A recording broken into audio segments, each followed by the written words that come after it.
Hello friends, नए blog में आप लोग का स्वागत है। आज लाठी वाले बाबा समुद्र मंथन के बारे में बताएंगे। समुद्र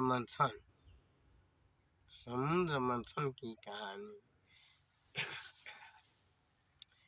समुद्र मंथन सृष्टि की रचनात्मक कहानी है। शिव पुराण और विष्णु पुराण में भी, भागवत पुराण में भी ये कथा मिलती है कि दुर्वासा ऋषि के श्राप से इंद्र और अन्य देवता कमजोर पड़ गए। ऐसी स्थिति में भगवान विष्णु के राय से अमृत को पाने के लिए समुद्र मंथन की तैयारी की गई। विष्णु भगवान की सलाह से मंदराचल पर्वत को मथने और बासुकी नाग को रस्सी बनाकर समुद्र मथने की तैयारी हुई। उस समय मंदराचल पर्वत समुद्र में डूबने लगा। भगवान विष्णु कछुआ का रूप धारण कर और उस मंदराचल पर्वत को अपनी पीठ पर आड़ लिया, उसके भार को आड़ लिया। इसके बाद समुद्र मंथन होने लगा। देवता पूंछ की तरफ देवता पूंछ की तरफ और मुंह की तरफ राक्षस पकड़ लिए, लगे रस्सी बनाकर खींचने। उससे जो है इतना तूफान हुआ कि मंदराचल पर्वत में से गाज निकलने लगा, उफन निकलने लगा।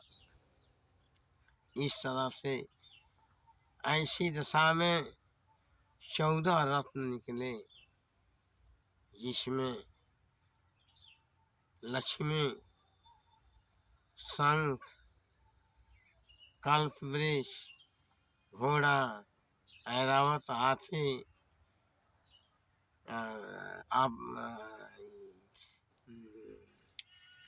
रंभा, अप्सरा इत्यादि, चंद्रमा, मणि और तमाम ऐसे 14 विष निकला, अमृत निकला।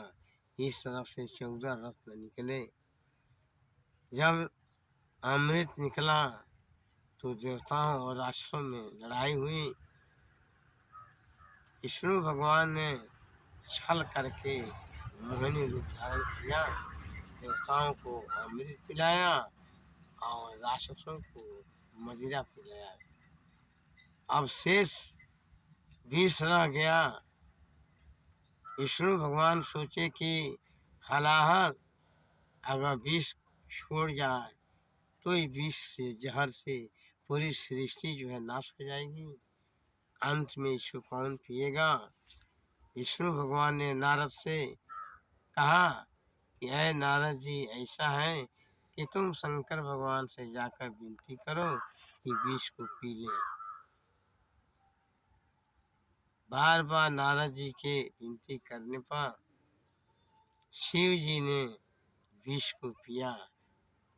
इतना पिया कि उनका गला नीला पड़ गया, फिर भी गले से नीचे विष को जाने नहीं दिया। अब वो लगे छटपटाने,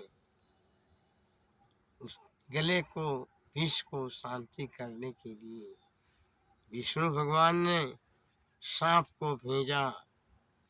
उसी समय से सांप जो है शंकर भगवान के गले में है। विष को शांति करने के लिए चंद्रमा को भेजा, चंद्रमा ठंडा होता है। तीसरी बार गंगा जी को भेजा, गंगा जी, चंद्रमा और सांप के मिलने से विष समाप्त हो गया। भगवान शंकर के आज भी मस्तिष्क पर चंद्रमा, गंगा की धारा और गले में सांप दिखाई देता है। यह उसी समुद्र मंथन के समय का है। इसके पहले शंकर जी के गले में सांप नहीं था, लेकिन समुद्र मंथन के समय से ही उनके गला को शीतल करने के लिए विष्णु भगवान ने भेजा और तभी से सांप शंकर भगवान के गले में है। इस तरह से यह कहानी पौराणिक है और आज भी सृष्टि रचनात्मक में यह कहानी महत्वपूर्ण योगदान देती है। अगर आज विश्व नहीं समाप्त होता तो सृष्टि की रचना समाप्त हो जाती। आज इस पृथ्वी पर कोई न आता। धन्यवाद।